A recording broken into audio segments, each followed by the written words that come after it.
nós vamos fazer agora a Torre de Babel, né, que é a salada dos mantras. Vamos abrir os microfones e nós vamos entoar agora 8 vezes o Mahamantra, todo mundo em conjunto. Você conseguiu memorizar o Mahamantra, Mariana? Mais ou menos. Tá bom. Nós vamos agora entoar 8 vezes o conjunto Mahamantra e o objetivo desse momento é compartilhar, não é? O que nós coletamos aí durante o processo dos mantras, né? E nós ficamos impregnadas, nossa mente está impregnada ou impregnadas de uma configuração que é transcendental, é espiritual, e com isso a gente também pode compartilhar essa energia para aquelas pessoas que estão, enfim, precisando, né? Aquelas pessoas que entram no nosso campo, né? Que é o nosso campo mórfico, nossa áurea, nossas conexões com elas. Então a gente vai nos ligar a elas para que elas possam eventualmente serem beneficiadas com essa potência. E também aqueles que têm, né, pessoas que estão aí com problemas de saúde, enfim, problemas psicológicos e que precisam de uma vibração, de uma energia, de uma potência divina na direção delas para que elas possam serem purificadas desses karmas que elas estão vivendo e com isso também possam sim, sentir, não é, essa paz e esperança no processo que é o progresso de existir. Tá bom? Muito bem. Vamos lá, então, dar início à Torre de Babel, né? A Carolina está ali com uma visitante ali que vai entoar o mantra. Né? Carolina, aí. Estou ajudando ela a se alimentar também. Como ela chama? Vida! Vida! Olha só, não pode faltar. Vida não pode faltar. Linda. Não é? Muito bem. Vamos lá, então. No final do mantra, a gente vai entoar 8 vezes juntos, né? Para quem tem o Japa Mala, se você observar, no meu não tem, né? Mas para quem tem o Japa Mala devocional, tem aí um cordãozinho que delimita as 8 contas. Ou você pode contar 1, 2, 3, 4, 5, 6, 7, 8. Marcar 8. E aí a gente vai dar início à salada dos mantras na Torre de Babel. Muito bem. No final nós vamos, então, fazer o mudra da paz, não é? Que é com a mão esquerda no coração, a mão direita apontada para frente. Nós vamos, então, entoar o mantra da paz 3 vezes, que é o Shanti. Om Shanti, Shanti, Shanti. Então, né? Compartilhar essa emoção. Deva. Oi. Pode falar. Fiquei na dúvida de como é que é esse posicionamento da mão aí no final. Tá. Dani, ó. Você vai pegar a mão esquerda e vai pôr no coração. Ok? A mão direita, você vai fazer esse movimento que é um mudra. Mudra são movimentos que nós fazemos com as mãos e que tem a conotação de ser um mantra, né? É uma chave. Então, o mudra da paz, ele pode ser assim, ele pode ser simplesmente assim, ele pode ser assim. Tá? Você pode...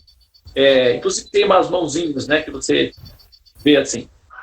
Ou então, às vezes, você vê assim também. Ok? Esses mudras, eles são chaves e eles se conectam com o sistema neurológico e o objetivo é realmente o sentimento de abençoar aquelas pessoas que estão ao nosso redor, tá? Muito bem. Vamos lá, então, né? No Mahamantra, deixa eu marcar aqui. Então, dando início em 1, 2, 3... Hare Krishna, Hare Krishna, Krishna Krishna, Hare Hare, Hare Rama, Hare Rama, Rama Rama. Hare Krishna, Krishna Hare Hare, Hare Rama, Hare Rama, Rama Rama, Hare Hare. Hare Krishna, Krishna Krishna, Hare Hare, Hare Rama, Rama Rama, Hare Hare. Hare Krishna, Krishna Krishna, Hare Hare, Hare Rama, Rama Rama, Hare Hare. Hare Krishna, Krishna Krishna, Hare Hare, Hare Rama, Rama Rama, Hare Hare. Krishna, Krishna Krishna Hare Hare Hare Rama Hare Rama Hare Krishna Hare Krishna Krishna Krishna Hare Hare Hare Rama Hare Rama Hare Krishna Hare Krishna Krishna Krishna Hare Hare Hare Rama Hare Rama Hare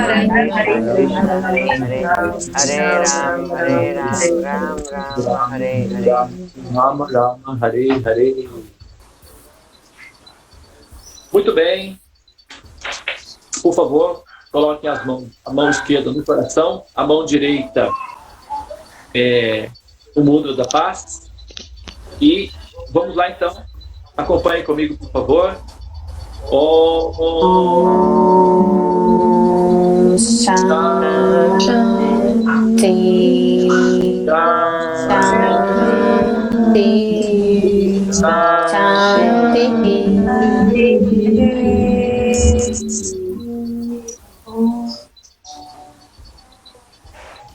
Hare Krishna. Hare Krishna. Hare Krishna. Olha, agora são 7 horas. São 8 Vai, horas. Carolina. Eu vou ficar por 15 minutos aqui. Vou dar uma explicação rápida sobre o significado do Ekadashi. E aqueles que desejarem podem aparecer, tá?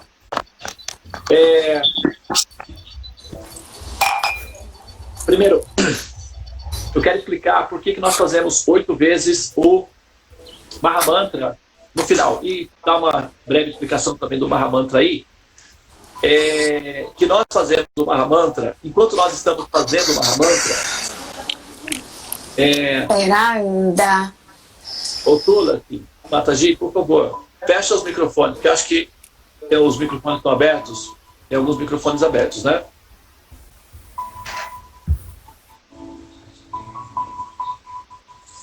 Isso. Bom. Então, o Mahamantra, nós fazemos ele 108 vezes. Enquanto nós estamos fazendo o Mahamantra, eu sempre lembro esse ponto, né? Porque nós estamos fazendo uma meditação. Isso é uma meditação transcendental com mantras, ok? E meditação tem um dos objetivos com a meditação é reconfigurar a própria mente, ou seja, reprogramar a mente. Então é uma reprogramação mental, é um sistema de reprogramação mental, ok? A mente, ela depende do sistema neurológico para se manifestar. É como, por exemplo, a energia elétrica, né? Você olha para a lâmpada e você pode perceber a potência da energia elétrica sob a forma de luz. E a energia elétrica, para se manifestar, depende do equipamento que é a lâmpada e os seus, seus mecanismos ali que permitem com que essa energia elétrica se torne visual, ou seja, manifesta. Porque a princípio ela é uma potência, né? E manifesta, ela se torna manifesta com algum meio, por algum meio. E a mente tem essa mesma característica, ela é uma potência, é uma característica da existência, é um componente do ingrediente, é um componente que forma a receita, que é o ser em si. E a mente, para se manifestar, ela depende do sistema neurológico, que na metáfora seria o equivalente da lâmpadazinha. Então, isso que muitas pessoas se confundem, né? Porque quando você quebra o equipamento, vamos supor, uma pessoa que falece, o sistema neurológico não está mais em funcionamento, aquela mente não se manifesta mais. Então, algumas pessoas se confundem acreditando que a mente é uma manifestação consequente do cérebro. Mas não é bem assim. O cérebro é o meio pelo qual a mente se manifesta. É um sistema neurológico, é o recurso tridimensional pelo qual essa potência, que é uma característica intrínseca à consciência, se torna visual. Então, o sistema neurológico tem que estar em bom estado para que essa potência se manifeste, né? Senão, ela pode se manifestar de uma maneira distorcida, ou enfraquecida, ou até mesmo não se manifestar.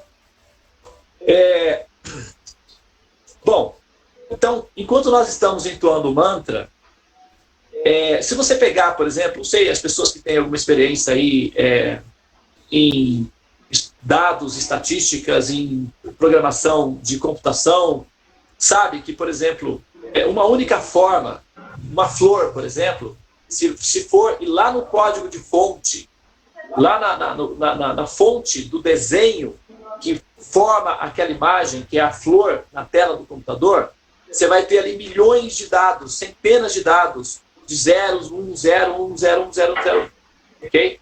Então, você precisa de uma grande produção matemática para gerar uma imagem na tela. Então, a base de fundo praticamente é matemática.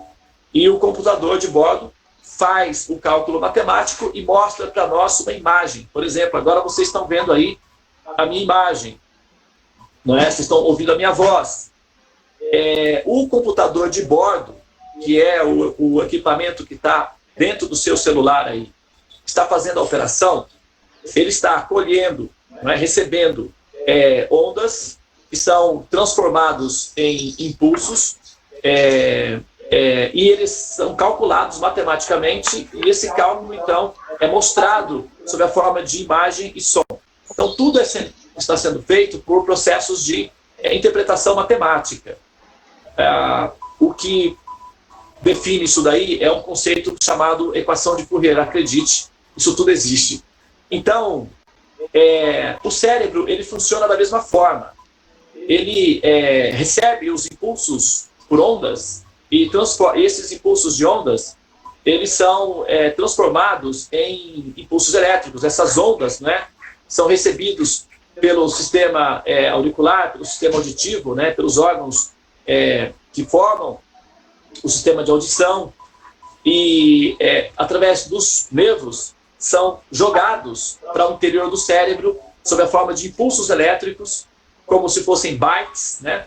E esses bytes elétricos são então aglomerados, interpretados matematicamente e dado a informação ou interpretado ou entendido pelo cérebro. Então, som, imagem, aroma, tato, são todos interpretações matemáticas que o nosso cérebro faz para interagir com a realidade ao nosso redor. Tá? Então, isso tudo é muito pragmático, é muito científico. Sim, isso não é uma criação minha, isso é um patrimônio público. Você pode investigar, que essas são as informações que estão disponíveis do entendimento do funcionamento do mecanismo que nós chamamos cérebro. E a mente, então, se reprograma, a mente, então, ela se adapta de acordo com a maneira como nós programamos o sistema neurológico para funcionar, né? E ela vai ter uma espécie de reação em relação a isso. Então, basicamente, isso chama-se disciplina, educação, né? Autoeducação ou autodisciplina, para que a probabilidade do autoconhecimento seja uma possibilidade mais próxima. Né? Nós estamos buscando autoconhecimento. E o autoconhecimento implica necessariamente em entender a diferença entre o eu propriamente dito e o equipamento pelo qual esse eu está se manifestando, que é, na verdade, o corpo. Okay? Então, quando nós estamos entoando o Mahamantra, aparentemente, em alguns momentos, pode parecer monótono, pode parecer exótico, pode parecer estranho, pode parecer incompreensível. A funcionalidade daquilo. Hare Krishna, Krishna Krishna, Hare Hare, Hare Rama, Rama Rama, Hare Hare. Hare Krishna, Krishna Krishna, Hare Hare, Hare Rama, Rama Rama, Hare Hare. Então, isso, aparentemente, é algo que pode gerar uma estranheza, não é, de comportamento. Mas,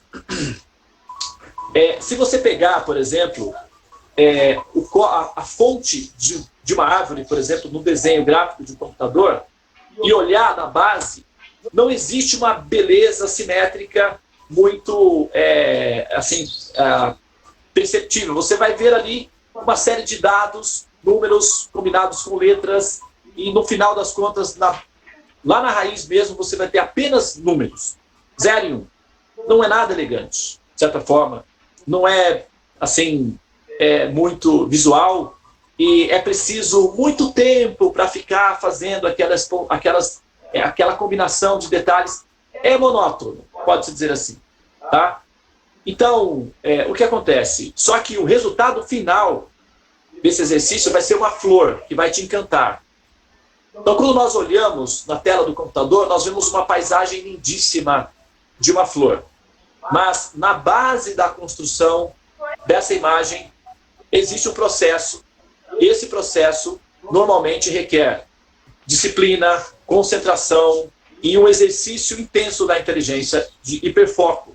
Por isso que os rapazes que criam softwares para computador, para computação, eles ganham tão bem, não é? Eles são tão requisitados pelas empresas, porque é um trabalho relativamente monótono de se fazer, difícil, complexo, e exige uma pressão dos neurônios muito grande. Então, uma grande parte das pessoas se afastam dessas áreas, porque são áreas que exigem raciocínios lógicos e concentração muito grande. E isso acaba sendo monótono. Mas quem consegue fazer acaba se dando muito bem, porque são os profissionais mais requisitados e, ao mesmo tempo, eles são muito bem pagos. Tá? Então, se nós pegarmos o que nós fazemos aqui e usarmos essa situação como metáfora, enquanto nós estamos entoando o Mahamantra, nós estamos reprogramando a nossa mente para sentir aquilo que é o resultado final do processo do mantra, que é paz mental, equilíbrio emocional, sensação de satisfação, de nutrição e a estabilidade emocional para justamente lidar com a realidade, que é o fato de que nós existimos, né? Todos os dias, quando nós acordamos, aqueles que conseguem acordar, porque existe uma dificuldade para sair, para despertar, justamente pelo fato de que a pressão de existir é de tal maneira intensa que nós nos acostumamos com a ideia de, quem sabe, não precisar existir. E o sono, ele representa esse estado de crise de existência. Por que acordar? Qual seria a motivação para acordar? Por que eu deveria acordar?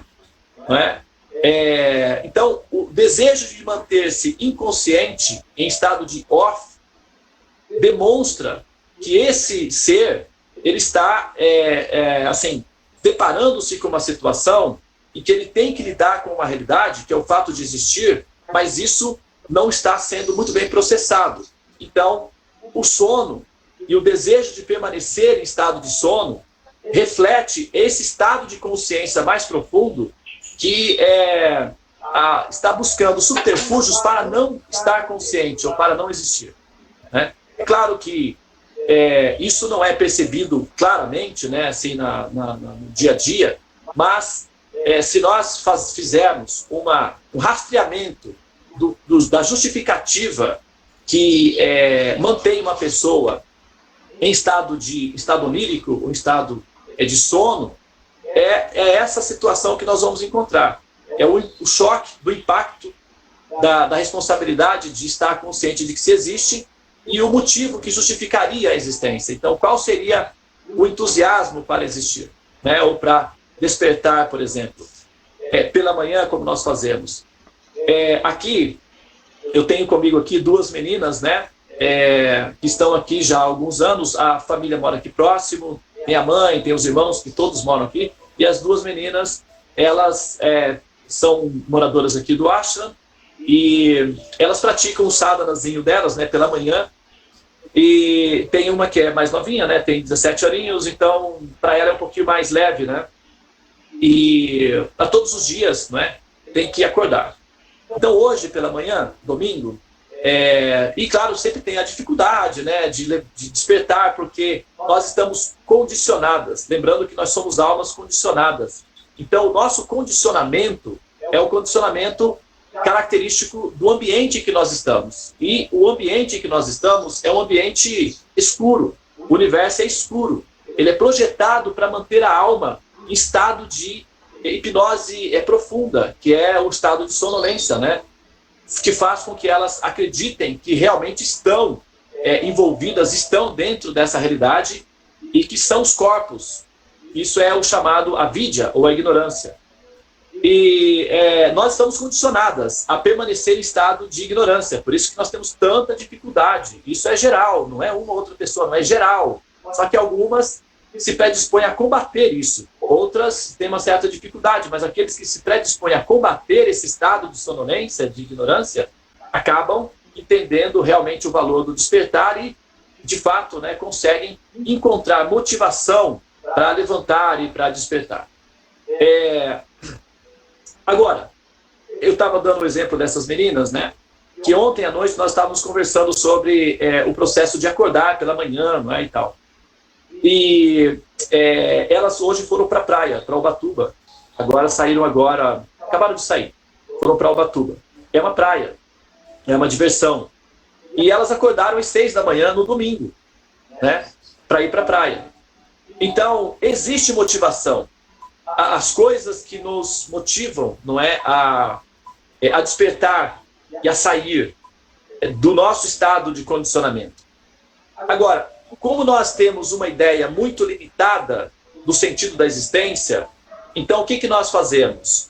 Nós temos a dificuldade de despertar justamente porque nós não temos a visão de longo prazo do resultado final, que é a experiência do existir, porque o corpo ele vai se dissolver. A média é 70 anos. 70. Aqueles que são mais resistentes aí ficam aí até os 90, mais ou menos. Mas a média geral é essa mesma. E não lidar com esse dado significa falhar no planejamento. Então, a consequência do que você faz, do que nós fazemos durante a experiência de viver, durante a experiência com esse personagem que nós estamos vivendo, vai determinar a nossa condição de existência pós-experiência local. Isso é simplesmente pragmático. Para isso, nós precisamos nos acostumar com a ideia de estarmos continuamente existentes. Ou seja, nós temos que aumentar a taxa de percepção de estar conscientes e diminuir a taxa de condicionamento de desejar não estar conscientes. E quando nós acordamos pela manhã, é quando nós experimentamos isso. O quanto nós temos de noção de existência, por quê? É aquele momento em que você tem que ligar o processador, ele começa a girar, não é? O porquê, mais um dia, vamos, né, e tal. Então, internamente, as reações químicas que são produzidas internamente, nesse momento, as reações químicas que são experimentadas nesse momento, elas podem ser relativamente destrutivas para o dia todo. Isso é muito sério, porque nós vamos ter que continuar vivendo. E a depender de como você abre os olhos pela manhã, do tipo de emoção que você experimenta ao abrir os olhos, aquilo, ao despertar, não é? Aquilo vai determinar a qualidade do seu dia todo e pode determinar a qualidade da sua vida toda. Então, nós medimos a nossa saúde, o nosso progresso espiritual, na medida em que nós despertamos pela manhã e cultivamos sentimentos nobres, elevados, de entusiasmo e bem-estar. E para isso nós precisamos ter motivações para justificar isso. Como eu estou dando o exemplo das meninas. Acordar no domingo às 6 horas da manhã não é a característica de uma adolescente de 17 anos. Mas foi feito. Por quê? Porque existe uma motivação, existe um objetivo, existe um prazer em relação a isso. Então, nós encontramos motivação. Não é que nós não temos, mas temos. Nós só precisamos tê-los à disposição, diante de nós, né? Por exemplo, imagine que, vamos supor, uma pessoa precise fazer, não é, acordar pela manhã por volta das 4 horas da manhã, 5 horas da manhã, para poder se organizar, para fazer uma meditação, para fazer um banho interno, porque isso é um banho interno, né? Uma reprogramação interna para se estruturar bem, para jogar bem o jogo da vida que vai acontecer durante o dia. Mas por que fazer isso, né? Por que nós deveríamos fazer isso? Afinal de contas, isso tudo parece ser tão assim relativo e superficial, não é? Só que nós precisamos ver o resultado final que isso produz. A gente não pode perder de mente na nossa direção qual é o resultado final disso. Porque, por exemplo, na metáfora do programador, se eu estou desenhando lá uma flor, com zeros e programando uma flor, eu olho para aquilo ali e vejo apenas números, é claro que isso vai ser terrível, vai ser uma experiência desgastante. Agora, se eu estou visualizando como isso vai ficar lá no futuro como flor, então isso já torna a minha experiência mais agradável. Eu ressignifico aquilo que eu estou fazendo. Então, enquanto nós estamos fazendo o Mahamantra, enquanto nós estamos saboreando ou desfrutando ou nos alimentando dos mantras, essa situação em si, ela muitas vezes ela pode passar na nossa mente que se trata de uma repetição, que é monótono, etc. Essa é a configuração imediatista da nossa mente que só consegue enxergar aquela situação imediata.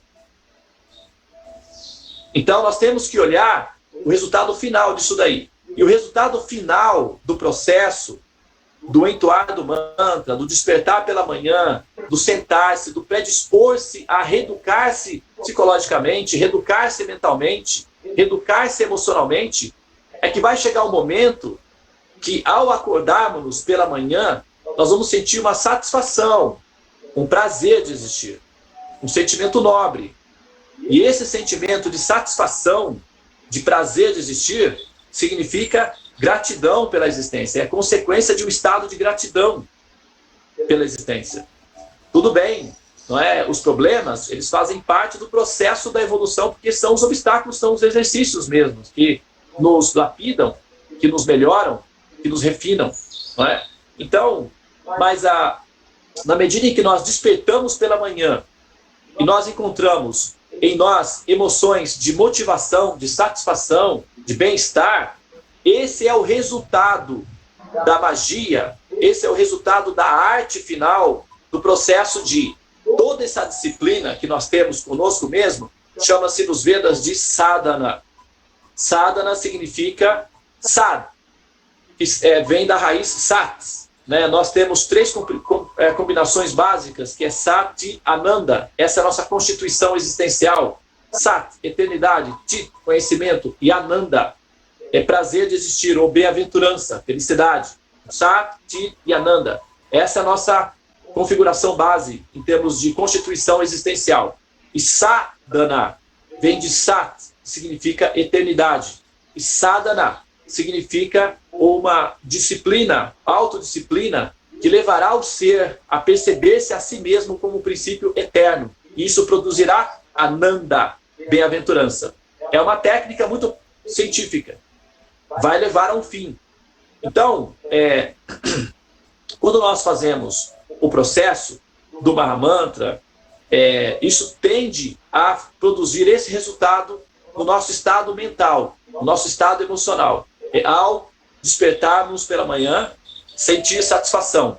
E também sentir satisfação pela sensação de que pela manhã eu despertarei. Porque despertar pela manhã significa harmonia com o universo, significa harmonia com Deus, que é o estado de despertar. E como nós somos condicionadas, e as experiências nos provocam e nós aceitamos a provocação da vida e nos tornamos taciturnos e melancólicos, o resultado final é que nós não sentimos esse entusiasmo, esse impulso de entusiasmo ao despertar. E nós temos esse condicionamento de buscar o prazer no estado de escuridão, que é a ignorância do estado onírico. E por isso nós temos tantas dificuldades de acordar pela manhã. Isso é um reflexo do estado de consciência. E nós temos que nos reprogramar. Nós temos que nos disciplinar. Isso é uma coisa que Deus não pode fazer. Não é que não pode, mas não deve. Né? É o nosso dever de casa. Nós temos que fazer algo por nós mesmos. Nós temos que tomar posse da nossa própria responsabilidade conosco próprio de nos educarmos, de nos autocontrolarmos, de nos reorientarmos. É claro que sozinho fica mais fácil, mais difícil, mas em grupo e ouvindo constantemente sobre o objetivo do que nós estamos fazendo, isso nos torna mais lúcidos e, portanto, mais responsáveis em relação à nossa própria, digamos, condição de cientistas de nós mesmos, de pedagogos de nós mesmos, de educadores de nós mesmos. Tá? Então, gente, só para finalizar esse raciocínio, né, essa ideia aqui, essa compreensão que eu estou colocando, é que enquanto nós fazemos o Mahamantra, nós estamos realmente nos reprogramando. Isso é um sistema de reprogramação. E essa reprogramação é baseada em mantras. Os mantras possuem uma configuração matemática que afetam o sistema neurológico, que é a parte tridimensional do mecanismo. E o sistema neurológico funcionando de maneira equivalente, e a mensagem subliminar é o despertar que está envolvido, então a mente tende a assimilar essa configuração e tende a cooperar com esse objetivo. E o resultado final do estado de despertar é satisfação, é o modo da bondade, conhecido como Sattva Guna, que é satisfação, bem-estar, saúde emocional, ao ponto de ser influência para que outros também se tornem saudáveis emocionalmente. Nós vivemos num ambiente em que predomina o estado de depressão. As pessoas estão com medo, elas têm medo, elas têm sensações de ansiedade, e nós vivemos nesse campo. Então nós vivemos influenciados por esse campo. Nós precisamos criar um campo interno que essas configurações saiam. Elas não podem estar no campo interno.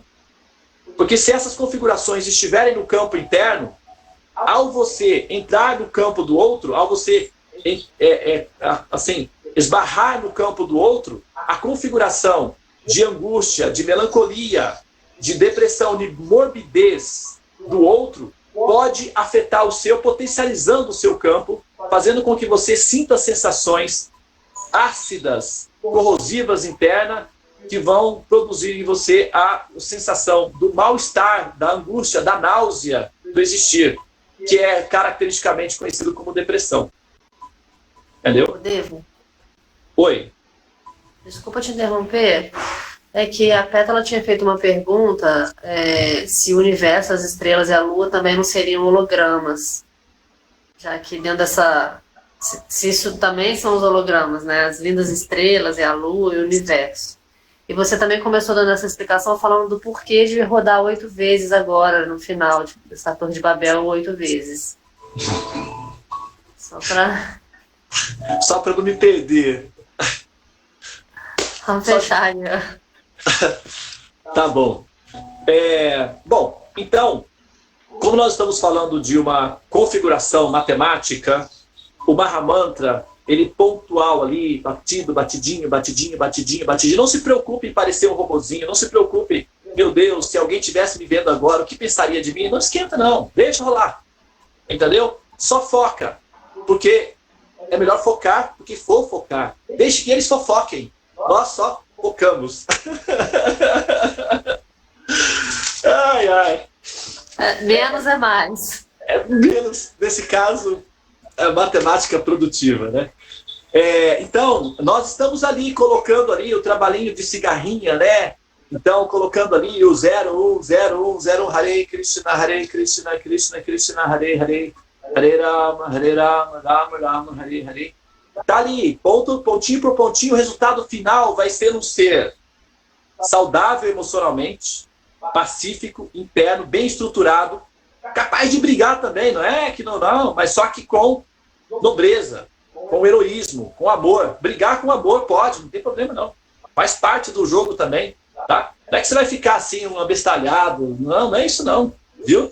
Você pode chegar junto também porque você vai estar emitindo amor, então a outra pessoa vai perceber que você está brigando, mas que você tem amor junto. Então ela tende a ficar mais calma, até durante a briga, inclusive.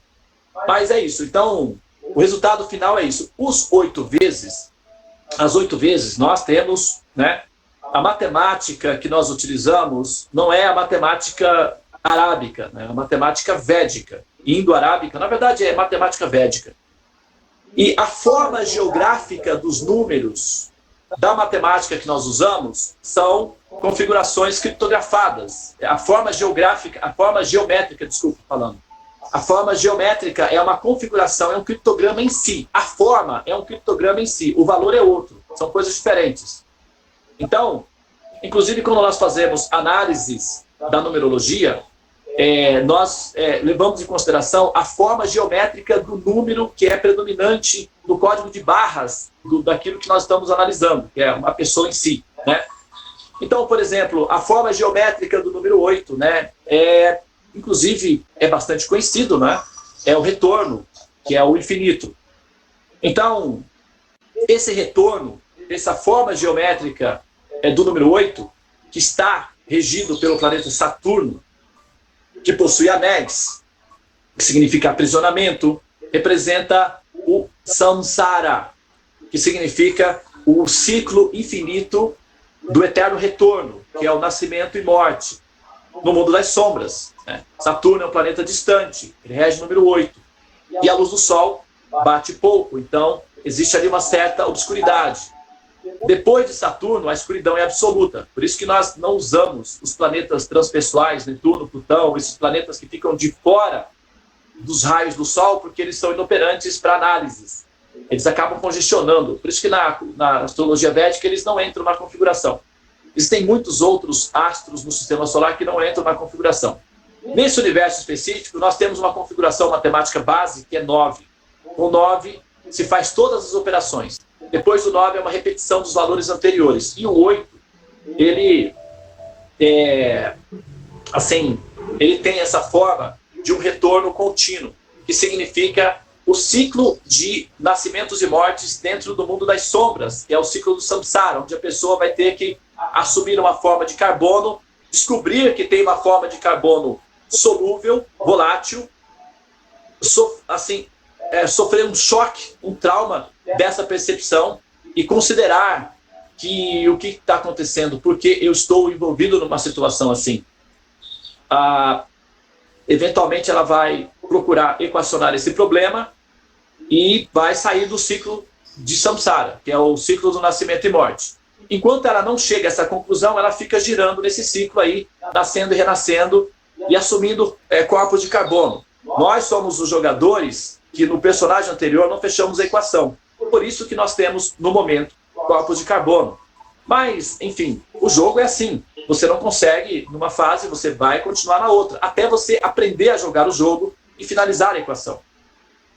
O Mahamantra, ele nos potencializa para entender o jogo de uma maneira mais pragmática, mais consciente e ter estado emocional apropriado para jogar o jogo de forma inteligente e finalizar o jogo de forma que não necessitamos mais renascer nas formas decadentes, que é a forma de carbono, que é uma forma volátil e relativamente média, relativamente curta, aliás, 70 a 100 anos.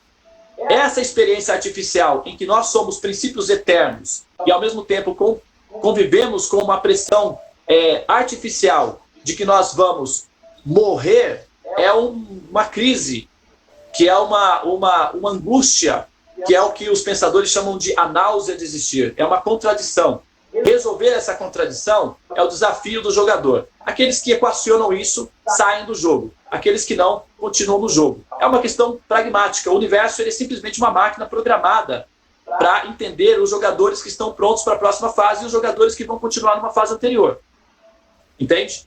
Então, a nossa situação aqui é uma situação em que nós estamos nos arrumando internamente para entender o funcionamento do jogo. A pergunta da Pétala tem relação com a estrutura do jogo, não é? E o Mahamantra tem a ver com a estrutura interna para jogar o jogo.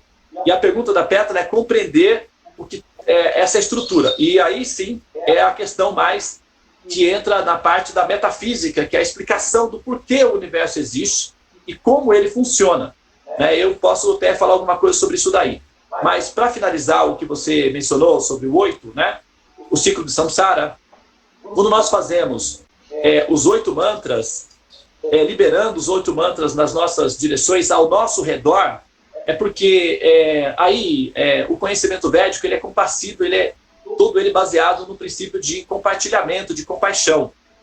Ele é pacífico. E essa ciência é uma arte que se aprende ensinando.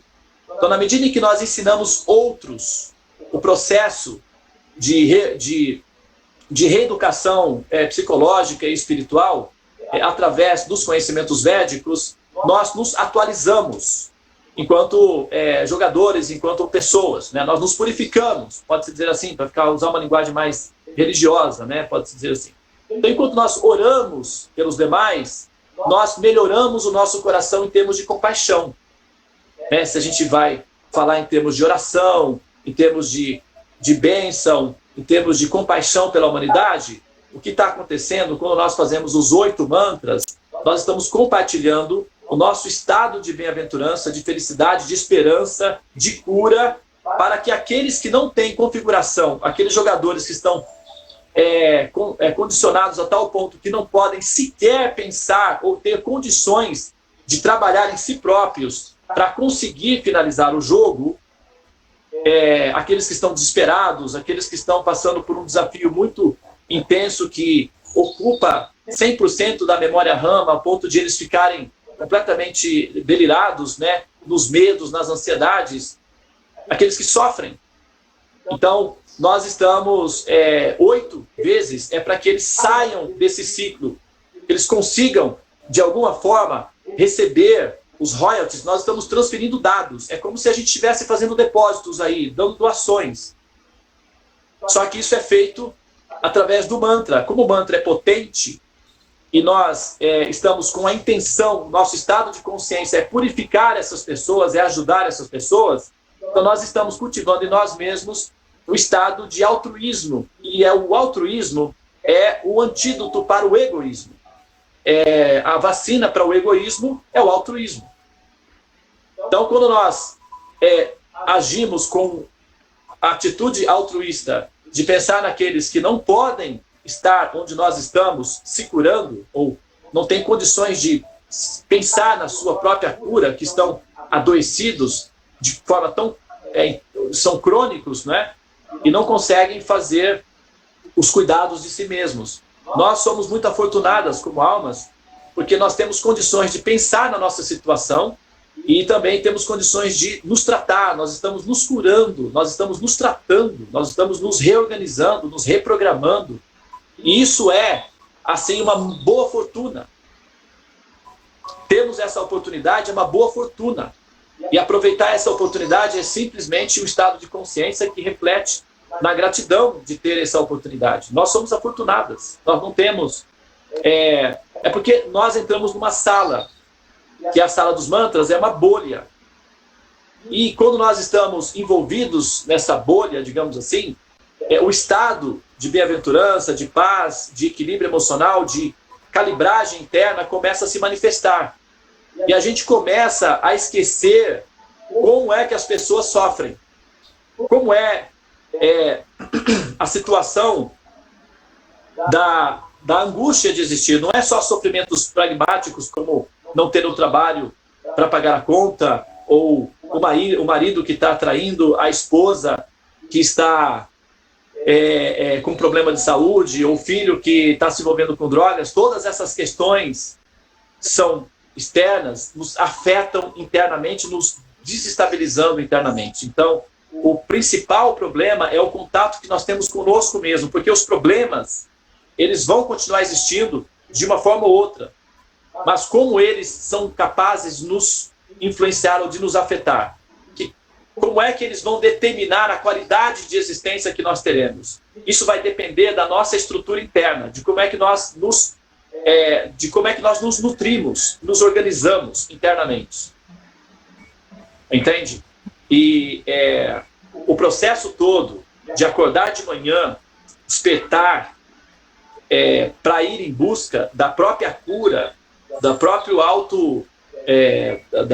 da autoprogramação, né, para ser uma pessoa saudável emocionalmente, psicologicamente, requer um pouco de filosofia, metafísica, consciência daquilo que se faz, entendimento da existência. É isso que a gente procura fazer nesses momentos de bate-papo, né?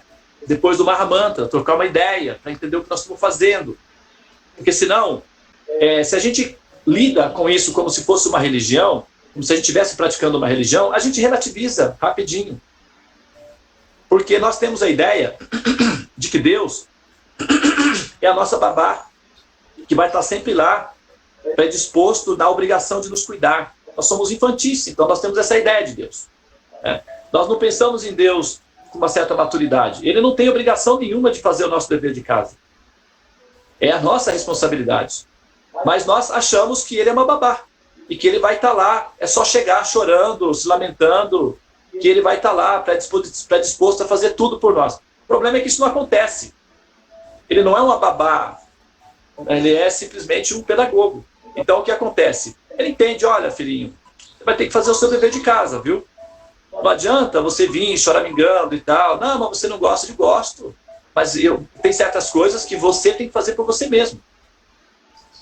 Então, nós temos que ter essa atitude mais madura perante a existência e cuidar de nós mesmos. E, bom, nós temos que nos reunir para nos lembrar de que essa responsabilidade é nossa. Nós temos que ter autocontrole, nós temos que tomar posse da nossa mente, nós temos que ter controle sobre a nossa mente. A mente é inferior à inteligência, a mente ela é subordinada à inteligência, é um componente inferior à inteligência.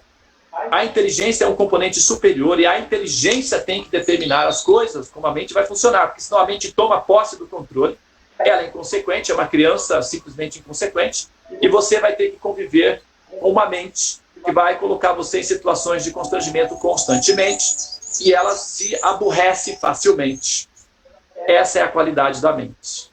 Então, aprender a controlar a mente é uma questão de com quem você quererá conviver eternamente. No Bhagavad Gita, Krishna diz, aquele que conquista a mente, tem uma amiga. Agora, aquele que não conquista a mente, acredite, será uma inimiga formidável. Por isso, nós precisamos determinar como as coisas vão ser. E para isso nós precisamos de nutrir a nossa inteligência com conhecimento.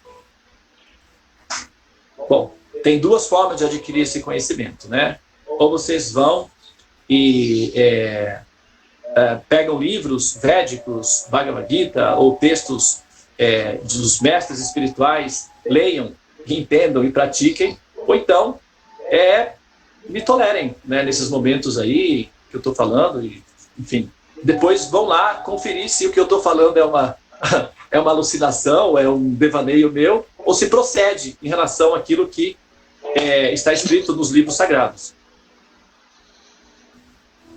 Agora,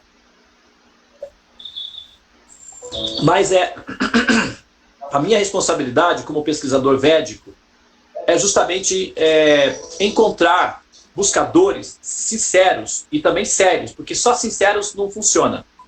Buscadores sinceros vão achar tudo isso muito lindo, tudo muito fofo, tudo muito encantador, mas, tipo, legal.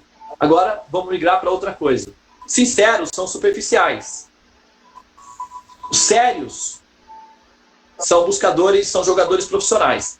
Então, a minha responsabilidade é encontrar jogadores profissionais, porque sinceros tem muitos. Passam muitas pessoas sinceras no meu caminho, mas só sinceridade não é suficiente. É preciso ser relativamente sérios. E sérios significa chamar a mente, conversar com ela. Escuta, amiguinha, é o seguinte, veja bem, esse ambiente aqui é preciso ser organizado. Então, vamos cooperar a partir de agora. Filhinha tem que ir para a escola sim, tem que fazer o deverzinho sim, a mamãe está dizendo que é sim, e não adianta, pode bater o pé, pode espernear, e se não for, vai ter que me tolerar. Você prefere me tolerar ou ir para a escola? Decida. E esse diálogo, dia após dia, a criança acaba entendendo que é muito melhor ir para a escola. E pronto, a mamãe fica amiguinha da filhinha, porque aí a mamãe já não precisa brigar com a filhinha, né? No começo você tem que brigar um pouco mesmo. Aí depois que você vence, aí fica uma alegria, fica feliz, todo mundo se diverte, vamos para a escola, vamos. Pronto. A primeira etapa dá trabalho mesmo, mas depois fica bom, entendeu? A mente é uma criança.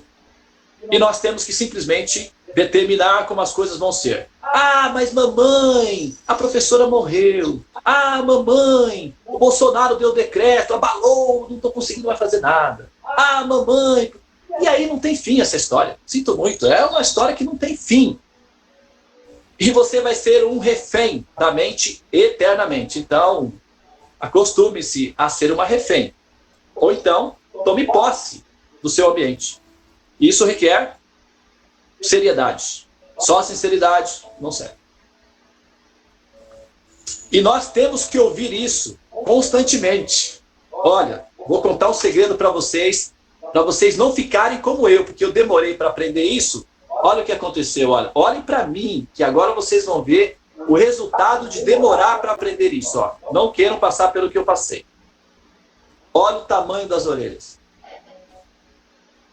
Então, se você não quiser ficar com a orelha desse tamanho, tudo bem que depois você pode pegar um cabelo com cachinho e tal, para dar uma disfarçada.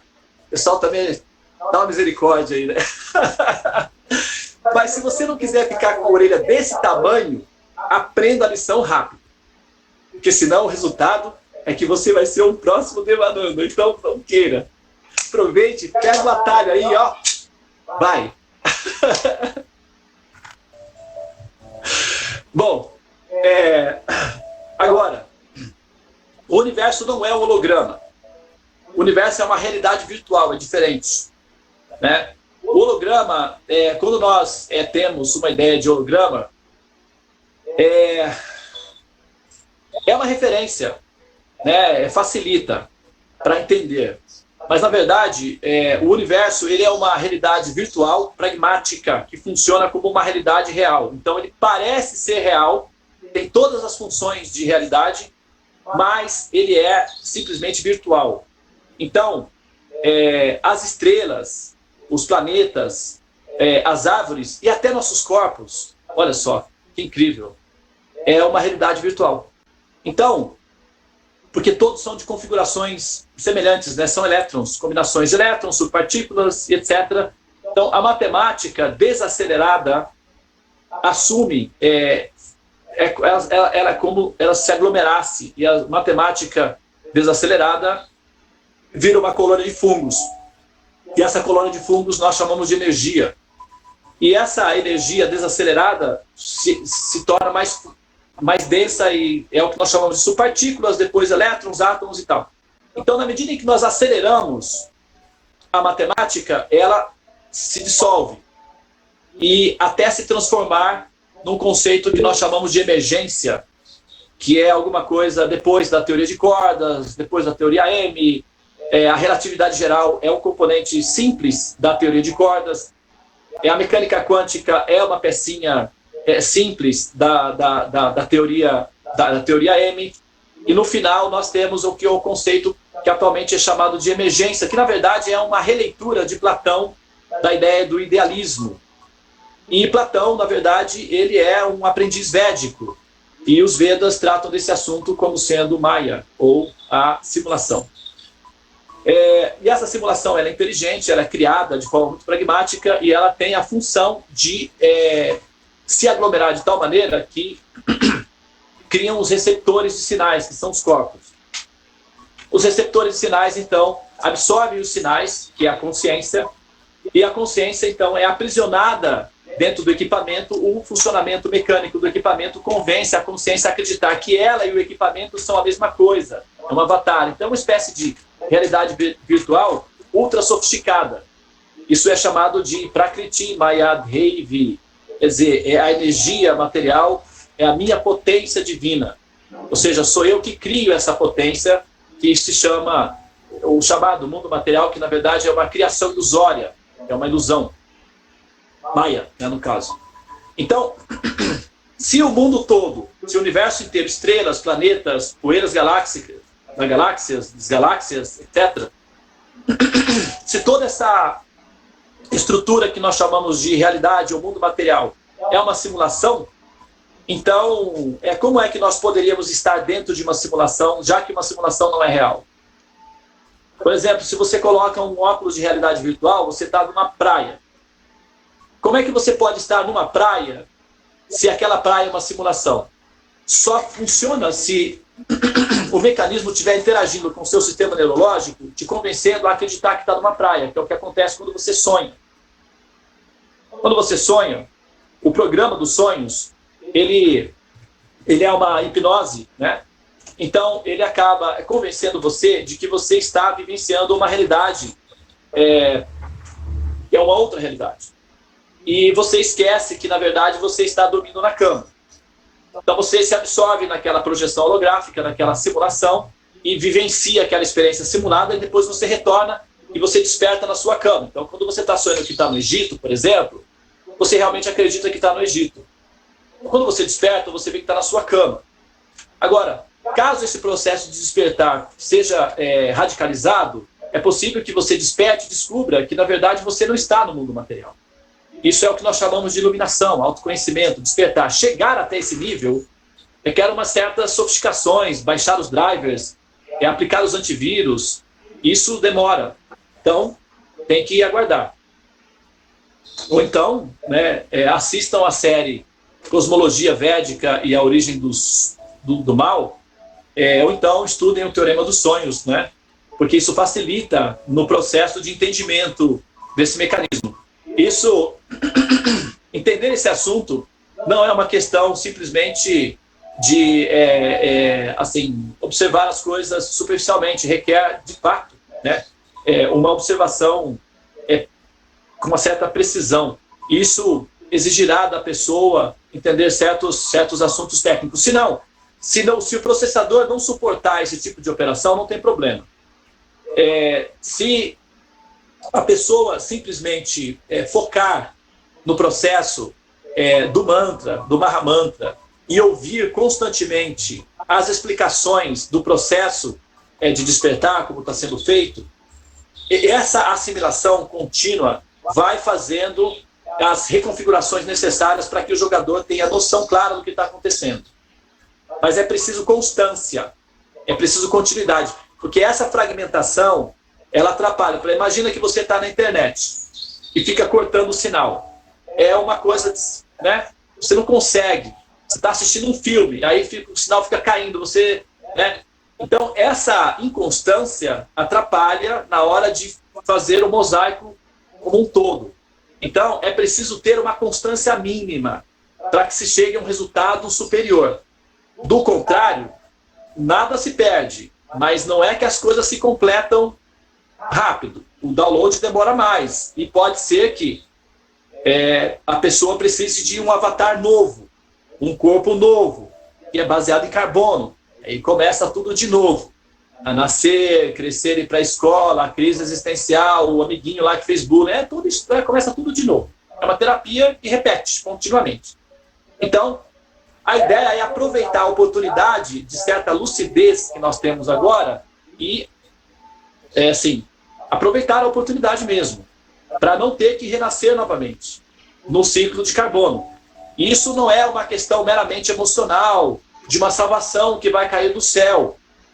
O universo é inteligente, o processo de evolução é inteligente, é tudo profissional.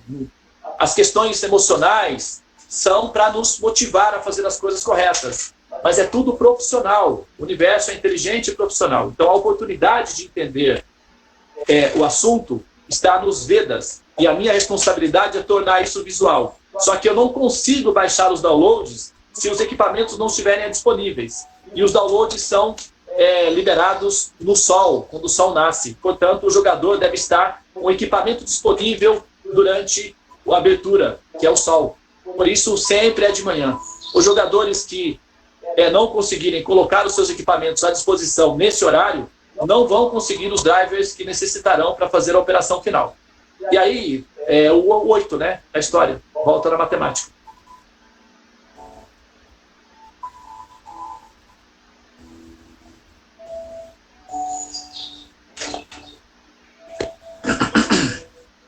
Cada jogador tem que assimilar os dados, entender o jogo, jogar o jogo, fechar a equação e também tem que ser capaz de transmitir os dados para um jogador sonolento, para um jogador atrasado, para um retardatário, digamos assim. Se o jogador... Oi. Desculpa te atrapalhar de novo, de interromper. Mas você está falando das coisas de transferir o dado para os jogadores, né, para as pessoas ao nosso redor também, para o universo ao nosso redor. E Sim. Por isso cantar as 8 vezes na Torre de Babel. Mas não seria, porque na minha cabeça eu fico achando que deveria ser 9 vezes, para justamente não ter que ficar talvez um ciclo, né? Por que 8 e não 9? Muito boa. O 8, movimento definido. Como é, Tulasi?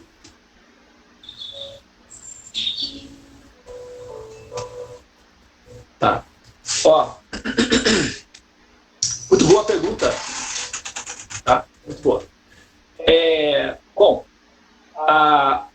o corpo é formado por 8 elementos: terra, fogo, água, ar, éter. São 5.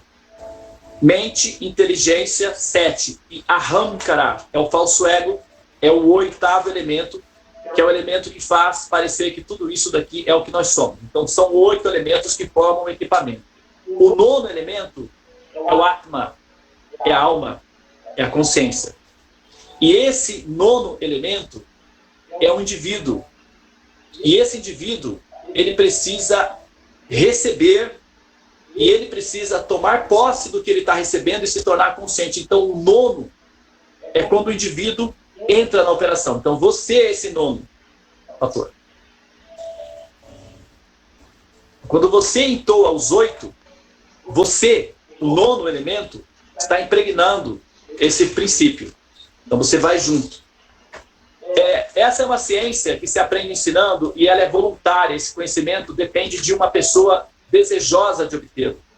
É dito que eu morei na Índia lá 12 anos do lado de um curral de elefantes. Então, no meu apartamento a gente via os elefantinhos e tal. Tem vários vídeos com ele. E tem uma família que cuida dos elefantes. Então tem um menino lá de uns 10 anos de idade que ele sobe no pescoço do elefante e ele tem um pauzinho desse tamanhozinho assim, ele faz assim, ele cutuca atrás da orelha do elefante, ele bate assim com um pauzinho e o elefante sabe qual é o comando. Então um menino de 10 anos de idade com um pauzinho desse tamanho, que é um bastão de controlar elefantes, consegue levar um elefante de toneladas até a beira do rio. Se o elefante não estiver interessado em entrar no rio, 100 homens juntos não obrigam o elefante a fazer. Um menino de 10 anos consegue levar o elefante até a beira do rio. 100 homens juntos, se o elefante não estiver predisposto, não entra no rio. Então, o 9º elemento tem que estar predisposto, tem que aceitar, tem que tomar posse do conhecimento. E assim, o 9º fator sai do ciclo, que é o 8. O 9º fator é o próprio ser em si. Então, quando o ser está envolvido, então nós temos o 9º. Essa operação, ela se completa quando o ser está consciente do que ela está fazendo. Então, nós enviamos os drivers funcionais, que é a operação básica. Eles devem, em algum momento, receber isso e tomarem posse dessa informação.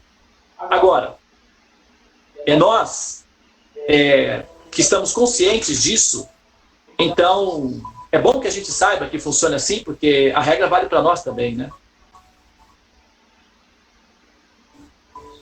Então, a gente tem que saber que esse ser que completa o ciclo somos nós. E se nós estivermos sonolentos, vai ficar o 9º elemento vai ficar componente do 8º, porque o nono elemento vai continuar acreditando que ela é a combinação dos 8.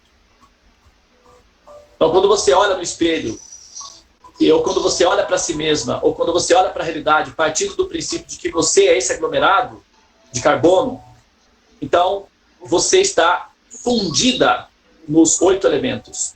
E desapegar-se ou desligar-se da pressão produzida pela aglomeração dos 8 elementos é que faz com que o nono elemento se sobressaia, o Atma, ou a consciência.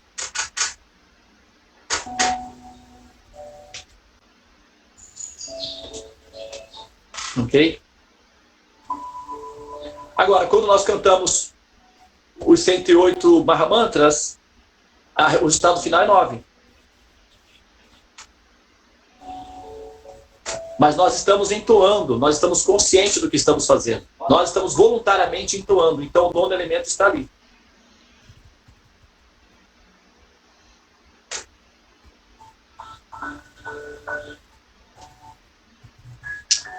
Ok? Muito bem. Obrigada.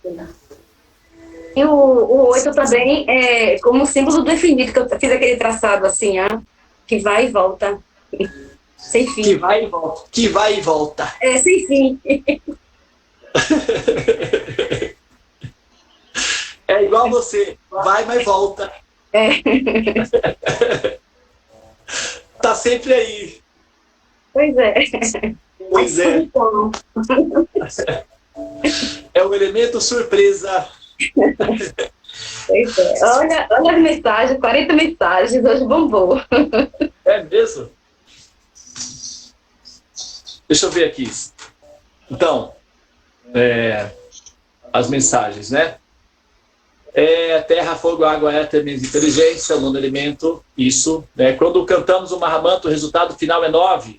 Exatamente. Eu tô vendo. Só para os fortes. Yes! Hoje o Prabhu se empolgou. Cada-se, né? Os downloads são mais tensos. Eu estou saindo, gente. Já foi. A continuidade e a constância para chegar a um resultado superior. Aproveite a oportunidade para não renascer. Olha, eita, baianinha. É isso aí. Encontramos essas informações nos vídeos, e sim, teoria dos sonhos, né? O teorema dos sonhos, a cosmologia védica. Vamos falar o que é publicado.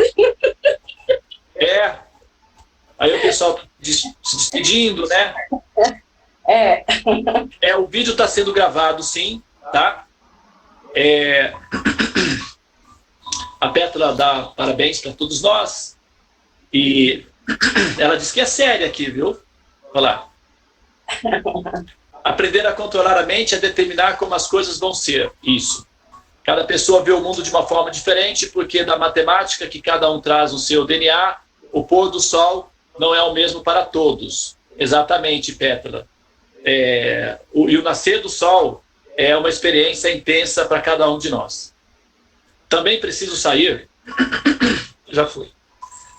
Bom, desculpa. Então, o pessoal está só informando aqui, né, a questão do sistema holográfico e tal. Eu acho que a gente meio que cobriu, né, todas as colocações que foram feitas aí, né, os comentários e tal. Mas, olha, a minha sugestão é a seguinte. Tem um grupo que está em andamento, chama-se Teorema dos Sonhos. Só para os fortes. Esse grupo,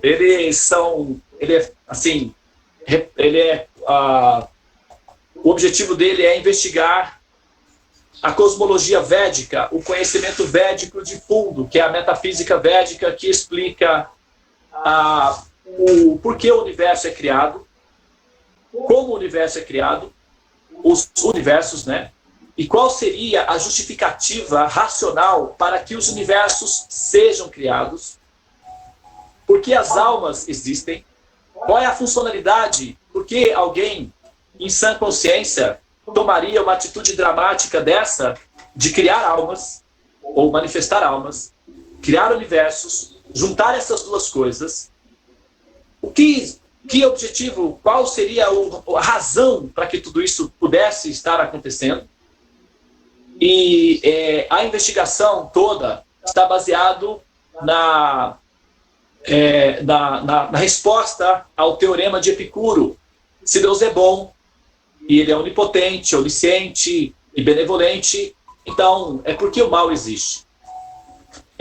A cosmologia védica, a origem do mal, é uma resposta ao teorema do Epicuro, e o teorema do Epicuro é solucionado no teorema dos sonhos. Por isso, alguns jogadores radicais estão interessados em dominar essa tecnologia, e eles estão se reunindo uma vez por semana, e eles têm assim um grupo de debates, chama-se Teorema dos Sonhos, e aqueles que se interessarem pelo assunto pode procurar a Karuna ou a Tulasi e pedir as informações, que as vagas estão abertas, são 12 jogadores.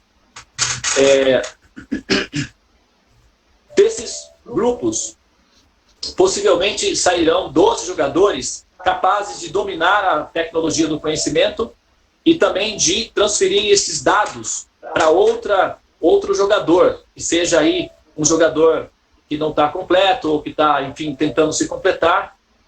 E os jogadores que conseguirem transferir os dados, que conseguirem assimilar os dados e terem condições de transferir os dados, explicando-os, então vão participar comigo da produção do livro que está sendo produzido. Nós estamos escrevendo um livro que é uma resposta ao teorema de Epicuro, que é o teorema dos sonhos, e esse livro vai ser em conjunto, ele vai ser assim, representado ou co-dirigido por 12 pessoas. Eu vou estar envolvido na direção de todo o processo, mas ele vai ser assinado por 12 jogadores que tenham condições de representar os dados. Ou seja, para isso precisa dominar a tecnologia do conhecimento, que é o teorema dos sonhos. E isso dá um pouquinho de trabalho. Então, é só para jogadores radicais mesmo.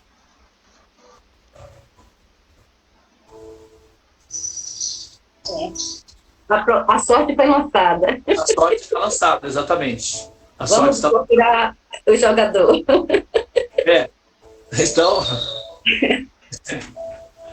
Então estamos... eu estou, assim, me esforçando ao máximo porque a minha responsabilidade como jogador, eu sou um sênior, né? Eu tive a oportunidade, que acho que nenhum de vocês tiveram. Eu fui monge celibatário durante 10 anos, dedicado, praticamente um autista hiperfocado, investigando esses conhecimentos por 10 anos. Toda a minha potência de erotismo, de energia sexual, tudo isso foi sublimado e canalizado através da Kundalini para irrigar o meu sistema neurológico e potencializar a minha inteligência, para entender o complexo que é o conhecimento védico. Por 10 anos isso foi feito. Então, quando eu fechei a equação, aí eu tirei folga, né? Falei, agora eu vou namorar, porque, afinal de contas, eu também sou o filho de Deus. Aí eu saí para namorar, me dei bem, casei com a minha baianinha, que é a minha gordinha linda. Bonequinha. Me dei bem, mas ali, velho, vai. Abafar o caso aqui, não demore não. Ali é jogo duro. Mas nós nos amamos muito, né? Ela me ama, eu também a amo muito. E nós nos queremos muito, e nós brigamos muito por conta disso. E nós nos sobrevivemos, né? Temos 2 filhos lindos que nós estamos aí compartilhando, né? São nossos frutos de amor pela humanidade. Nós estamos oferecendo eles aí para a humanidade como nossa prova de amor à humanidade, né? Nossa demonstração de gratidão pela humanidade. São nossos filhos. E, depois que eu, então, concluí os meus estudos védicos, eu fui me aperfeiçoar e, por influência da minha esposa, que é uma mercúriozinho curiosa, que fica, assim, mexendo em tudo, e ela era muito curiosinha com as questões místicas, uma baianinha, né? Os banhos, os oxalás, os elementais e tal, e as cartomantes, e os códigos, e o misticismo. E eu sempre fui muito filosófico, pragmático, reduzido, minimalista e védico. Então, eu não teria conseguido ficar mais flexível se eu não tivesse ela, que me introduziu, não é? Eu realmente tinha uma certa resistência com relação ao misticismo, porque justamente eu via as pessoas com problemas gravíssimos psicológicos e se colocando na posição de orientadores dos demais. Então eu achava aquilo muito informal, então eu me mantinha mais assim, reticente e focado nos estudos metafísicos mesmo. Mas eu acabei entrando em contato com a astrologia védica, e isso deu uma transformação radical na minha vida como um todo, e eu acabei me tornando astrólogo védico. E entendi que essa era a ferramenta que faltava para me completar como jogador. Me especializei como astrólogo védico, e a minha responsabilidade agora, de gratidão aos mestres, aos sábios e aos conhecimentos védicos, é compartilhar os dados que eu colhi como resultado de 25 anos de pesquisa na área da metafísica dos conhecimentos védicos. Então, eu tenho a responsabilidade consciente comigo de que eu tenho que transferir esses dados. Eu não sei quanto tempo eu tenho, nós não sabemos. Um dos elementos do jogo é não saber o quanto tempo você tem. A gente tem uma ideia aproximada, né?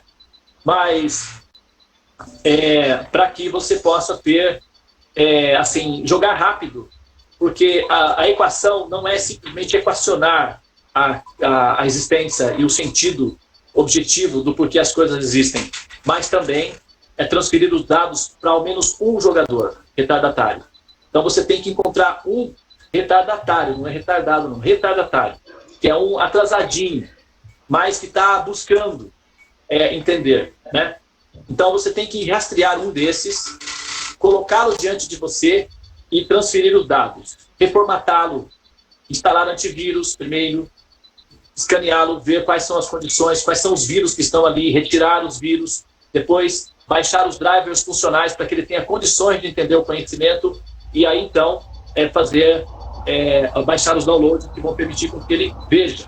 Uma vez que ele consegue ver, aí você informe que agora a sua responsabilidade é transferir os dados. Se você não transferir os dados, está incompleto os downloads. Daí para frente é com você.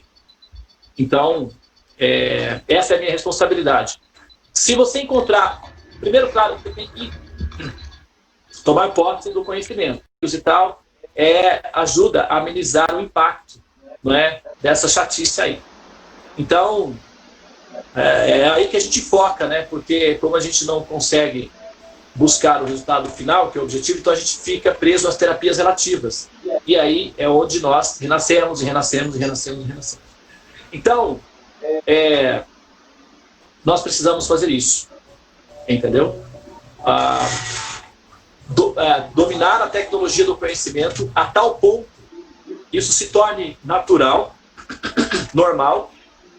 Então, você vai chegar a um ponto, o jogador, né, que fecha a equação, ele chega a um ponto, fica até um pouco divertido. É claro que você tem que ter responsabilidade, porque você não pode ficar arrogante com relação a isso.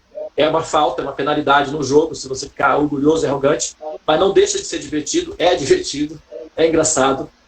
Você olha os jogadores, os buscadores, né, e você vê claramente que eles estão dormindo, e eles acreditam que estão acordados.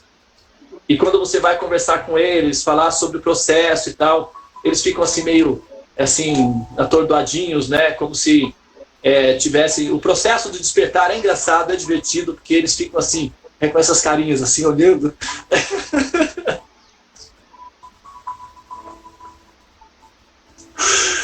E aí você sente amor por eles, porque você sente compaixão, você vê aquelas carinhas assim. Tipo... E tudo tem que ser feito com compaixão, com amor, porque, na verdade, é um pouquinho demorado mesmo o processo, mas é divertido, porque você está lidando com as pessoas, elas estão dormindo, e elas acham que estão acordadas. Então, é como acordar um sonâmbulo, você não pode simplesmente chegar lá e acordar de repente, porque pode ser perigoso, né? Então tem que ir com calma, tem que vir cá, escuta, fazer carinho, sabe? E aquela coisa toda. Depois você coloca a pessoa deitadinha e faz um barulhinho assim no ambiente para ela acordar. Senão ela pode se assustar e dar uma despersonalização. Mas eu acho que, assim, dessa forma como nós estamos fazendo, é segura. Porque como é em grupo, então não assusta tanto, né? Se você vai... eu faço, quando eu assim, faço mapa com as pessoas, eu tenho que sempre contextualizar para que elas possam entender o mapa. Então eu tenho que explicar mais ou menos o programa da simulação. Então, antes de explicar, eu já falo para a pessoa, olha, fica calma, fica tranquila, eu já fiz essa operação algumas vezes, eu dou conta do recado, vai dar uma vertigem no início, vai dar uma sensação estranha, vai parecer que eu sou estranho, você vai sentir um pouquinho de medo de mim, tenha calma, ouça até o final, está sendo tudo gravado, depois você pode ouvir outro novamente, você pode submeter essa gravação a outras pessoas também, para você ver se você foi abusada psicologicamente, manipulada psicologicamente, então está tudo sendo gravado, é tudo seguro. Mas tenha calma que vai dar uma vertigem no início. Porém, depois vai ficar tudo bem. Tá? Eu já fiz isso antes, eu sei como fazer, por favor, me ouça. Então, aí eu explico um pouco do teorema dos sonhos e depois, então, eu concluo com o mapa.